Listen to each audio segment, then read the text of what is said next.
রাখি বন্ধন উৎসব তো চলেই আসলো, তো নিজের হাতে কোনো মিষ্টি বানাতে চাইলে একদম কম সময়ে দুর্দান্ত স্বাদের মালাই কেক বানিয়ে নিতে পারেন। তো এই রেসিপির জন্য একটা বোলের মধ্যে 1/3 কাপ টক দই, 1/2 কাপ গুঁড়ো চিনি, 1/3 কাপ পরিমাণে সাদা তেল দিয়ে সমস্ত কিছু খুব ভালো করে ফেটিয়ে নিলাম। তারপর একটা বড় চালনিতে 1 কাপ ময়দা, 1/2 চামচ বেকিং পাউডার, তার হাফের হাফ বেকিং সোডা, সামান্য একটু এলাচ গুঁড়ো দিয়ে সমস্ত কিছু চেলে নিলাম।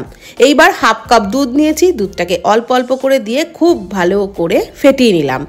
এখন একটা ফ্রাইং প্যানের মধ্যে অল্প তেল ব্রাশ করে নিয়ে তার উপরে একটা নর্মাল সাদা কাগজ রেখে তার উপরে আবারও একটু তেল ব্রাশ করে নিয়ে ব্যাটারটা ঢেলে একটা তাওয়া গরম করে নিয়েছিলাম। তার উপরে ফ্রাইং প্যানটা বসিয়ে লো ফ্লেমে 15 মিনিট মতো বেক করে নিচ্ছি। ততক্ষণে মালাই বানিয়ে নিচ্ছি। 2 কাপ দুধ উষ্ণ গরম হয়ে গেলে 1/2 কাপ গুঁড়ো দুধ মিশিয়ে নিলাম।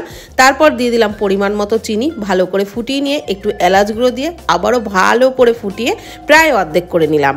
এদিকে কেকটা 15 মিনিট পর বেক হয়ে গেলে ঠান্ডা করে বের করে নিলাম। আর ওপরের কাগজটা ফেলে দিয়ে আবারও ওই কেকটাকে ফ্রাইং প্যানের মধ্যে বসিয়ে উষ্ণ গরম অবস্থাতে মালাইটা ঢেলে দিলাম।